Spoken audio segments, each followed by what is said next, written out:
got him. Dalvin Cook, we got him. Bring it on. Bring on all the teams. With that hard schedule we got, we need it. All right, welcome back to another episode of Knicks Morning Coffee. I'm Mr. King. Y'all know my partner, Joe Cool. Mr. Word.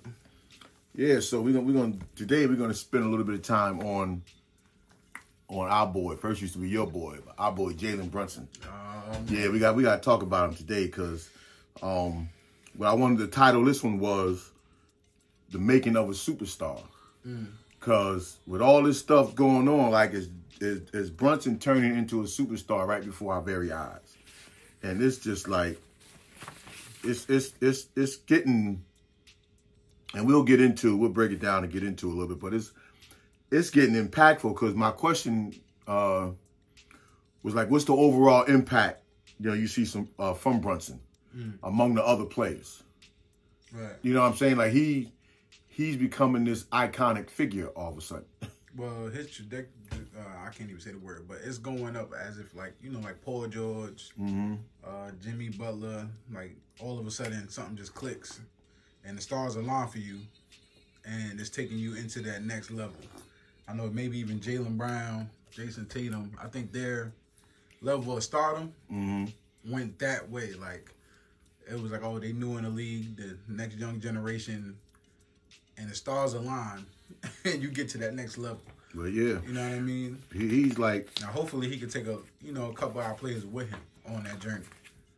Yeah, because people are seeing... What people are seeing from him is it's almost like it's magical that he's like, first he was like Jalen Brunson, the steady player, and so that's the good analysis of Butler and Paul, because that now I ain't think of it that way, but yeah, now I feel even better that it's not a fluke, because they rose the way that they rose up, those two. I never wanted to accept Jimmy Butler, but you had to. Yeah. I never wanted to accept Paul George, but they made you accept him. And then the way that, and it's always, when you say the making of a superstar, it's not just how the outside we see you, it's how your peers see you. So that's why I said, is he turning into that right before our very eyes? Because the stuff that he's doing right now. And he's not a boring player at the same time. Like, remember I thought he was going to be kind of boring, like don't want to talk. Yeah. Serious face, not smiling. Yeah. His personality is coming out, so I don't know if he's changing into that. Well, I think part of that had to be Josh Hart. Yeah, no doubt about it. And then you bring in, and Steven Chinzo was the one that was actually his roommate. Right. So they have that. And I think they were close in the same age. Well, so even though he's close to all of them, Bridges over there, in New York. So. Yeah, so they all together, living that dream that young guys like. Now here's the thing: how concerned are you that guys will be trying to recruit him to either come to us or recruit him to their team? I mean, like, how concerned would that be for you? Not concerned, because New York is where he want to be. You know what I mean? He wants to. This is what he wanted. You know what I mean? This is every player. He's going through every player's dream right now. You know what I mean? Like, I can come to the Knicks and turn it around, be the guy that everybody focuses on, be the guy that people want to come to the Knicks for. This is what you grow up wanting. Like, I'm trying to think, like R.J. Barrett. That's what you want. My dad worked for them or plays for them. Well, he played for St. John's. Yeah, so now his favorite team and my grandfather's favorite team is the Knicks. When I played 2K, remember I do the game references? We played 2K. I want to be on the Knicks. Come on now. That's where he's living right now. And the other side to that is that... What Ralph Trustman said, living the dream. Because other people taking notice, not just his peers on the USA team, but the other superstars around the league is starting to take notice about Josh Hart. That's why I said, how concerned can we be? Jalen Brunson. And of Jalen Brunson. So how concerned can we be that, and the reason I think about Josh Hart because of his contract. We might touch on that. That, people are going to try to pry him away, because there are some elements that people could try to do that. And so let's just take a look at it, going over there for you. Let's just go down the USA roster, because this is how, not that we're worried about it, we should be more helpful that he can bring them to us if he have to. Because we're looking at stars that will be online of his caliber of players who are becoming the stars. Because when we start talking about last week, the Olympic team for next year, we said a lot of these guys may not be on it. You know, because you got the Jason Tatums, the Jason Browns. Right. You got another level that the USA going to tap into first. But let's just go to like Miles Bridges. Let's do the two together. Miles Bridges and Pablo Banchero, whatever, from Orlando. So you can see him working. You can see that fit with them. With them, I can see that fit more on the Knicks than I can see that fit with him going with Bridges or Pablo in Orlando. But you see, the relationships that he built, these are the conversations that are going to come up because the Olympics is where people recruit their players. So who else is on that team? Well, and then I know I touched on it the other day, but Mikal Bridges is one of those people that we said we wanted to come to the Knicks. Yeah. There's a lot of people, I know I was telling you the other day that maybe like 5 of them, if I read it off, these are players that we named that we want them to come to the Knicks. What was on their radar? Yeah, because we see their stardom kind of on our own. Halliburton is on there. That's another Halliburton, one. Anthony Edwards. Remember, I always said my friends. They always said they wanted him. They wanted us to draft him. Yeah, look, he's throwing it off the backboard. Yeah, he's good. There. Yeah. Cam Johnson, Brendan Ingram. Yeah, it's people on here that you named Jaren Jackson Jr. Yeah. So it's people on here. And Austin Reeves. I think that's damn near the whole team that you named that you say should come to the Knicks. At some point or the Knicks had some type of a ties to, because we definitely had that ties to Ingram, but that also came down to money not being given up and picks. So this roster, this is a good makeshift roster. I don't know if it's good enough for the actual Olympics, but for play-in seasons, summers.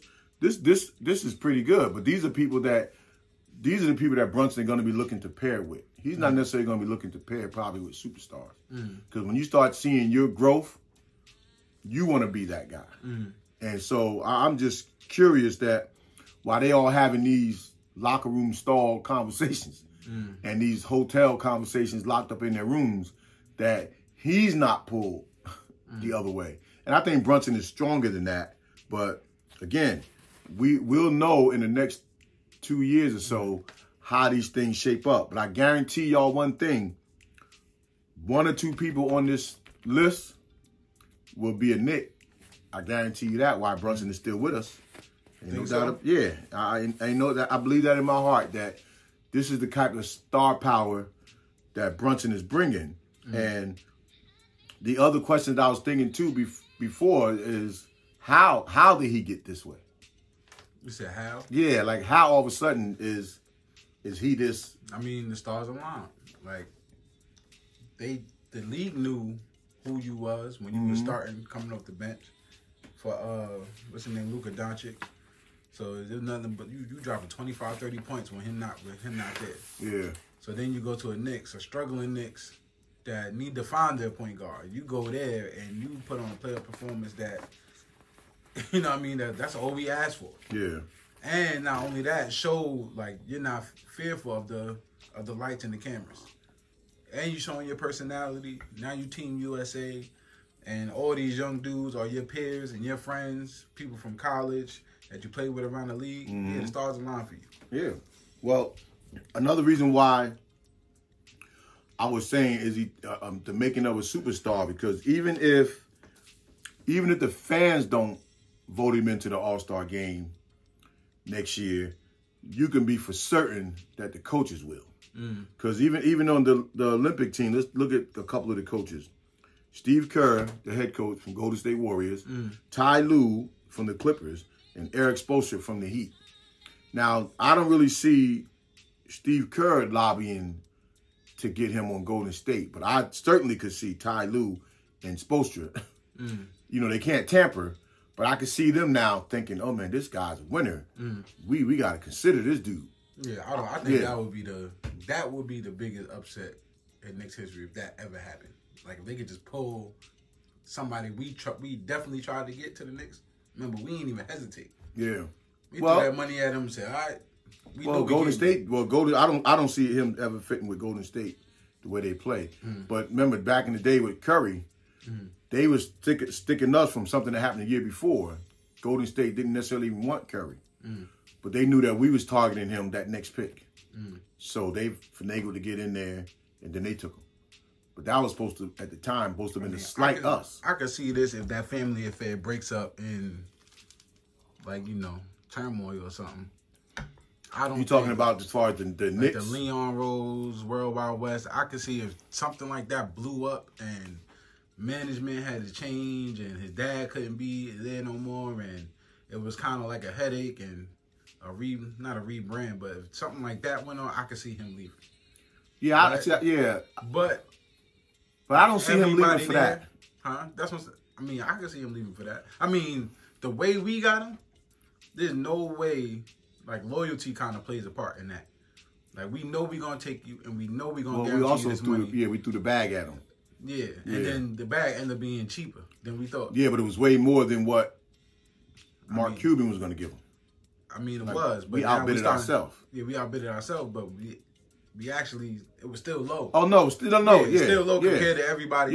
Yeah. So we did. That was probably the smartest thing that brass of management did as an organization. That's what I'm saying. This management has a tendency, like, we don't never like the play they doing or they take too long, but then somehow it's working out along the line. So, like, yeah, we are hard on them, but look how it's turning out. Yeah. I got something else I want to get to when you said that. Reminded me of about management. But again, I'm going back. I don't see him leaving if the management team changed or if his dad left. I think, and I could be wrong, that he's too professional for that. And even if his dad had to leave, maybe even some of the pressure, even though we see how close they are, even maybe some of the pressure of not having your dad there. You know, like Doc Rivers and his son, when they did together in the Clippers, it was so much pressure that when Doc came to Philly, when he came to Philly, his son left because there was too much, animosity among the players. But I could see him leaving if another player enticed him, the same way he's gonna entice other players.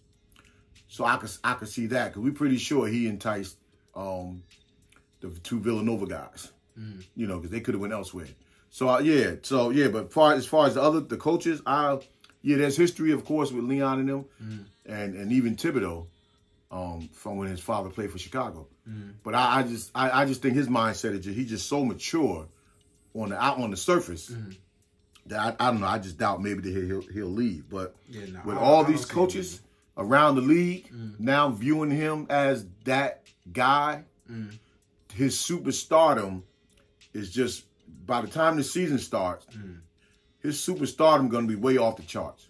That again, the fans probably will never vote Brunson in. But I think now for the next 5 years or so, I think the coaches now I think he's an automatic now shoe-in as an all-star, and he'll take it to it because everybody can't be there.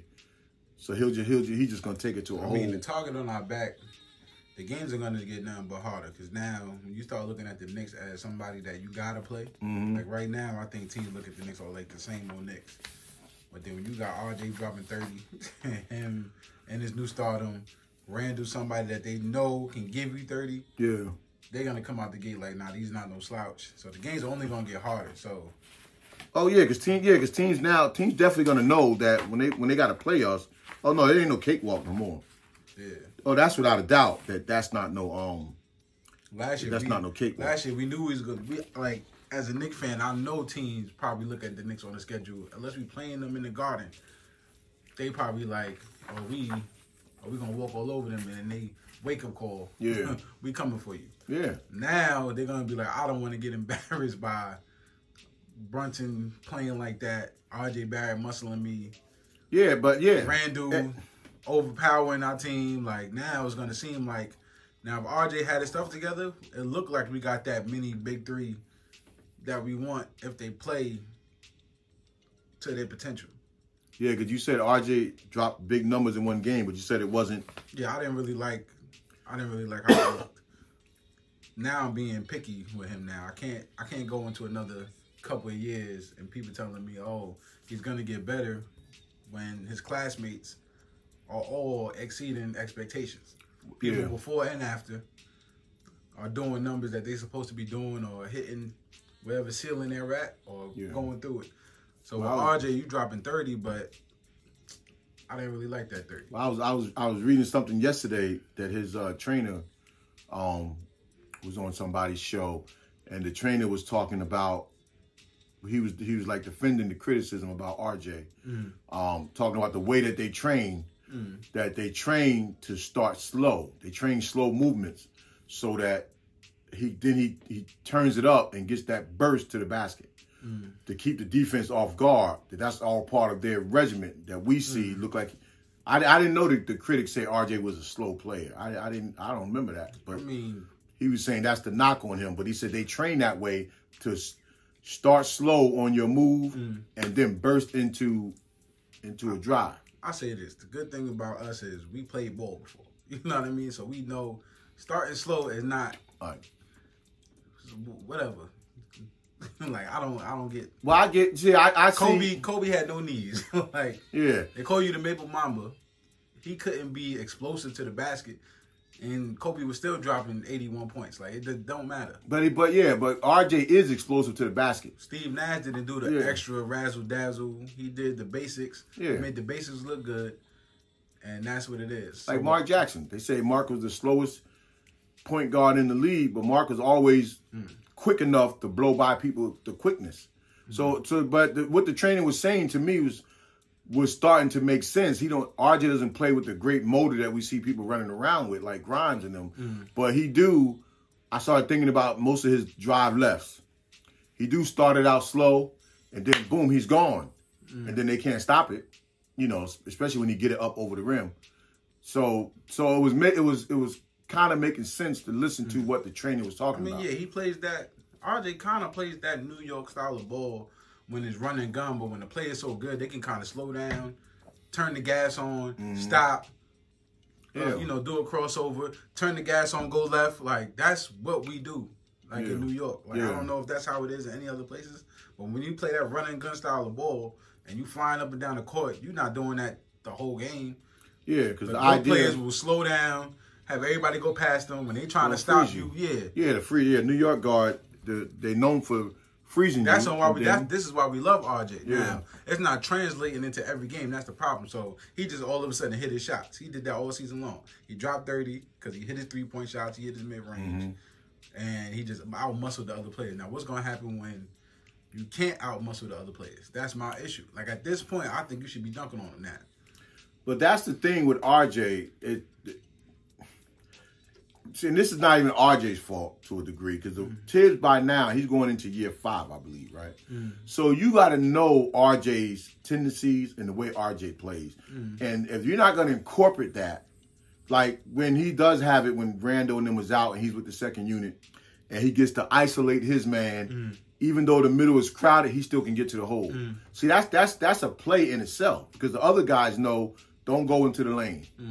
Because RJ is going to beat his man and he's going to attack the helper over the top or dunk on him, right? So those are things that Tibbs would have to put in, not just he doing it on his own, but put into the offense. And then the way RJ, for me, that can help himself is if it's not going to be the 3, then let it be the pull-up. Right. But one of them has got it. One of the pull-up or the 3 got to be consistent. Now, he don't do pull-ups, but I did see him working on that. But something where he's shooting it got to be a little bit more consistent unless a guy like Grimes is picking up your slack on a regular basis. But you need that third guy because sometimes you don't know when Randall going to go mental on you. You just don't know. So we know Brunson is steady, but you also don't want Brunson to have to get the hard points neither. Yeah, I thought Brunson was going to be able to keep him in check, but maybe not. Well, to respect factor too, you could keep him in check enough to say that he's respecting what you're doing. He's not bad-mouthing you. He's not. But in terms of going to him and listen, man, nah. Not even a bad-mouthing, like just. Well, it still shocked me that game when quickly tried to help him up and quickly we trying to calm him down. He's pushing quickly up. Yeah, he did that to Grimes too. Yeah, he did that to Grimes and. Yeah, I still in the back of my mind, I still didn't like that. No, that's unacceptable. Yeah, that's unacceptable. Guys are trying to be leaders. You don't have to address that to the public, and we don't need to be privy. But I would have liked to know what that conversation, or if you had that conversation of apology to him. Like, you know what I mean? Listen, you shouldn't be able to. He do that then he got to come out. Yeah. And not only he got to come out, send him to the locker room. Because what we building here, it ain't about you. You're going off on the referees and ready to fight everybody. And nobody can't touch you. It ain't about you. Then you don't need to be here. So he talked about that. We touched on that about 2 weeks ago. That he talked about his mental. And that he dealt with a lot of the issues. Now, we don't know that until you get in that situation again. Yeah. But you can't, Randall, you got to feel us against the world. Not me against the world. Because when you feel me against the world, then you're in that situation where you think you're the only one on the team, like Marbury did with the Nets when he wrote on his sneakers playing for the Nets all alone. Remember, he had Steven Jackson, Kenyon Martin. He had people like that on his team. But you writing stuff like all alone, like nobody's out there helping you. And that just leaves a bad taste in everybody's mouth. Yeah. So, Randall, you can't do that. Them guys are young and trying to be leaders. And that's a learning experience, too, for IQ in them. To even know when to step to somebody and when to back off. But Randall, that was to me, that was almost like a punk move. But getting back to our boy with Jalen, I think he knows, he probably talks to him more outside of the game. Like they said, even Rose picks his spots with Randall. But Brunson's superstar, we're going to take a look at his stats, because I was curious about it the other day. We're going to look at his playoff stats from the Knicks to show some of his growth. And even though it's not that far off from the year with Dallas, the year before, when Luka was the star. So he still, since he was playing with Randall as a star and Luka as a star. But this year, I think it's going to be solidified that he's now the star. He's now at least the face, of the team.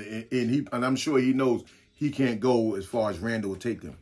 So if we go back to 22 with Dallas playoffs, and in 18 games, he averaged 21.6, 4.6 rebounds, 3.7 assists. Now his field goal percentage was 46.6. That's impressive. His three-point percentage was 34.7. Not that great, but again, he wasn't the star of the team. His free throw percentage was 80%. Again, that's in 18 games. Now, you look at last year with the Knicks. In 11 playoff games, he averaged 27.8. So that's basically 28 points a game. That means he was balling out there, even though some of them were quiet till the end. His assist was 5.6. I didn't know it was that high. So imagine guys hitting their three-pointers, and now you tack on 2-3 more assists, right? His rebounds was 4.9. I didn't know that was that high in the playoffs, but he does get the long rebounds. His field goal percentage was 47.4. Now, what star in the NBA is putting up a field goal that high that got the ball as much as Brunson? Not many. His three-point percentage was 32.5. That should have been more like in the 39, but when you're shooting under duress at the end of the shot clock, that's what you get. And his free throw percentage was 91.2. Now, that's crazy. Now, you can't tell me if that's not the making of a superstar. If that ain't the making of a superstar, then I don't know what is. And Brunson is on that high trajectory to being that from day one when the season starts. And although teams now, my argument the past couple of years, that teams, when RJ was coming up, like they were scouting Randall, and they know how to take Randall out of his game. But now, I think the main focus now is going to start being Brunson. And if Brunson's assist totals start going up, and I think he's going to learn more of that too, in this USA team, that when he's like driving to the basket and you see guys cutting, because you got some horses on that team, like Miles and them. And at the last minute, even though you make your move, you can dump that ball off. That's the one element to his game that he really don't do on that type of consistent basis. Once he makes his move, like most of the Knicks, once they make that move, it's just them in the basket. But when you can learn to make that move and shift the defense and drop those things off, when it's not a part of the play, now you've elevated the whole team.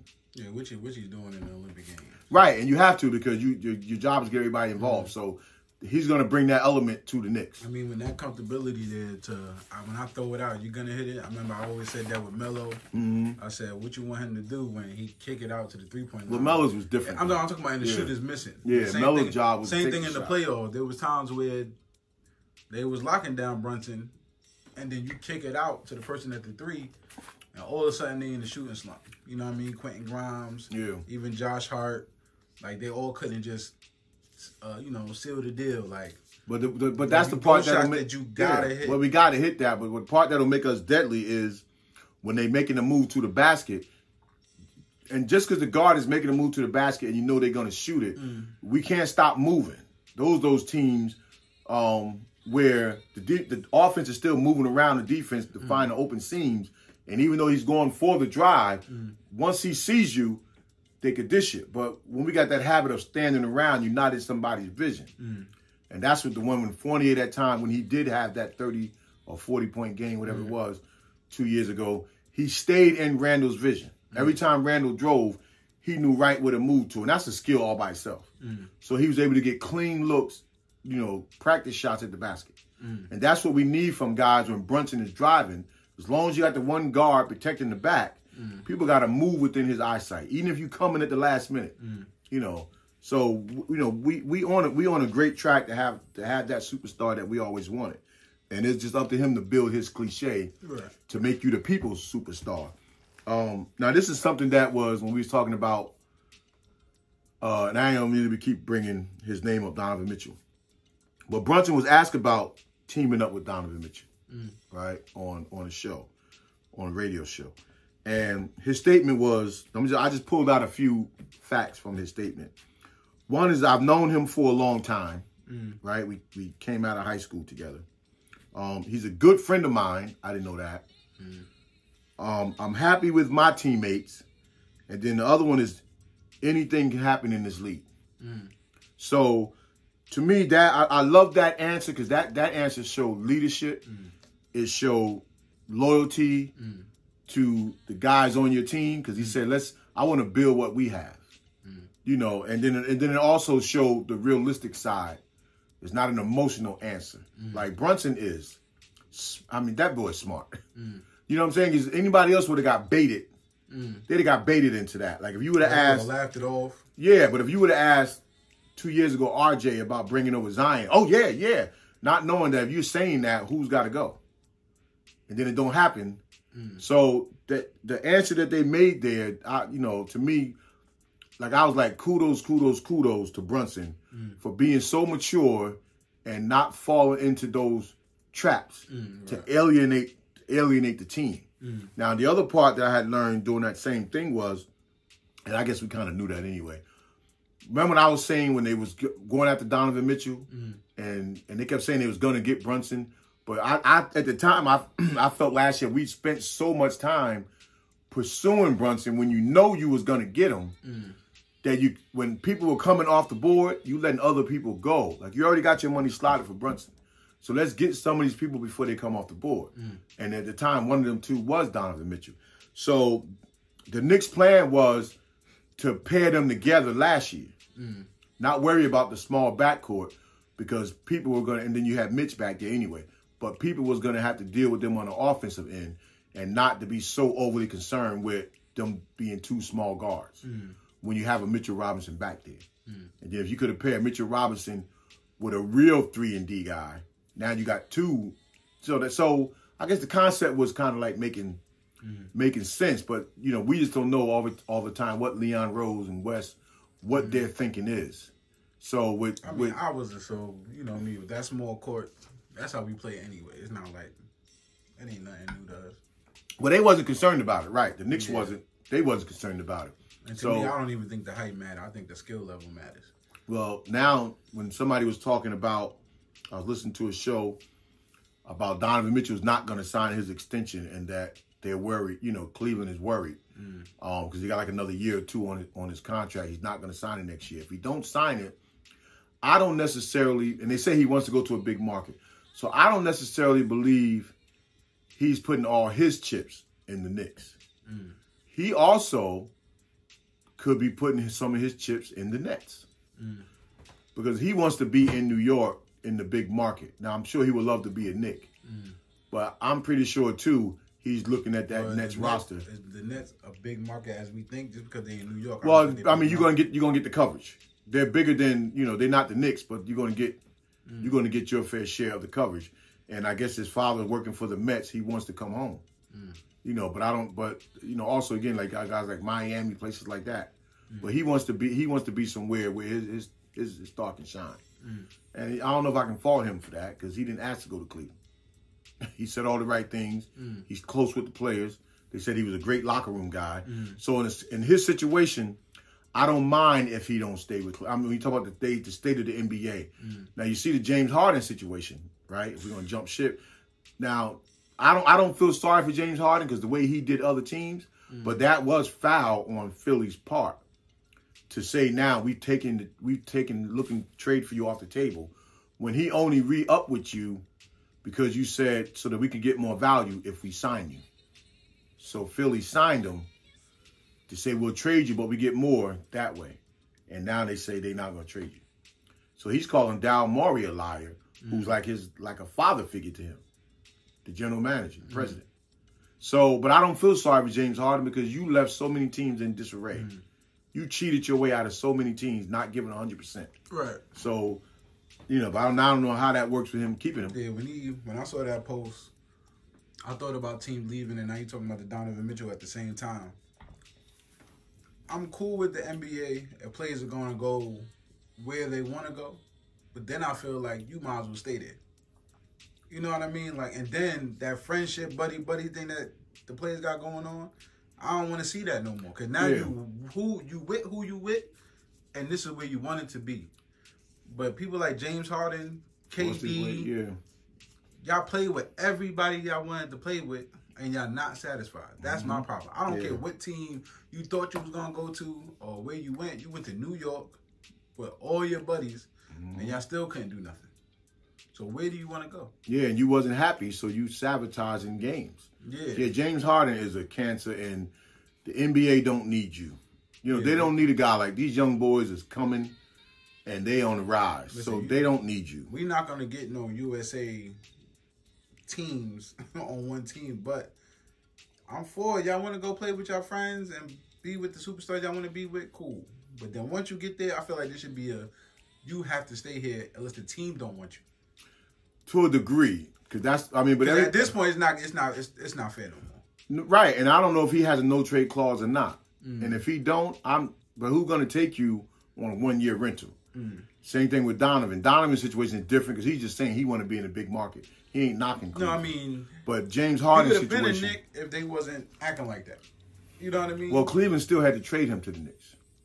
I'm talking about the team he was on before. Remember, they was despite the Utah. Knicks. Yeah, Utah. They did that despite the Knicks. So you would have been a Knick if it was any other team. Oh yeah, trying to get 7 picks. Yeah, because who gave them 7? Who gave them 5? I'm pretty sure they was like, yeah, we're gonna get you there, and then you got traded. And of course, you're gonna be like, all right, I'll play where I'm gonna play. Yeah, there's no loyalty on either side. Loyalty. So that's cool. Yeah. But now, to me, is when you get to the Knicks and you there with your friend and you closer to your home, I feel like, all right, you gotta stay there. Like, it shouldn't be the next year. I'm not saying he would do that, but this is for like Harden. Yeah. There shouldn't be now I want to go back to Houston. Now I want to go back to you. Like, you shouldn't even do that. And I didn't even know why Houston was even entertaining bringing them back with them young horses they got. Because you bring him in there, or George, another one, and you all of a sudden they got to take a backseat. They're not taking no backseat. Green and them guys in Houston, they're not taking no backseat to you. You know, so they probably don't even want you there, which is probably why no offer from Houston came. So you stuck, but now you're going to sabotage us again this year like you did the Nets the year before. You know, and nah. If you can't play to your full potential of your contract, the money you get in this year, and you're not giving 100%, we should be able to, in the collective bargaining agreement, get our money back. Because you can't be out there doing that. And B wants you to stay, because if you go, then he wants to go. So that's what I'm saying. I mean, did all that to get there. At this point, these players I know the big three is kind of like what I'm saying. Like, you know what I mean? If I want to play with LeBron, Melo, all right, cool. But then when y'all start losing, or this happens, this is on y'all. Yeah. This can't be on management, because this is what y'all doing. Management saying, okay, you can play with who you want to play with, but now y'all got to produce. Yeah, but it's got to work. Point your finger and it's got to work for both sides. Yeah, I'm not sending you where you want to go, and I'm stuck. So yeah, but that's a topic for another day. But getting back to our boy, and I guess ain't no secret to nobody else that, you know, by the end of this season or during this season, Brunson will be considered one of them guys. Not just a young guy on the rise, a young guy that has arrived. And that's where Brunson is going. All right, so please remember to like, comment, subscribe. Hit that like button. Hit that like button. Hit that like button. And the bell, too. All right, until next time. Peace. Peace.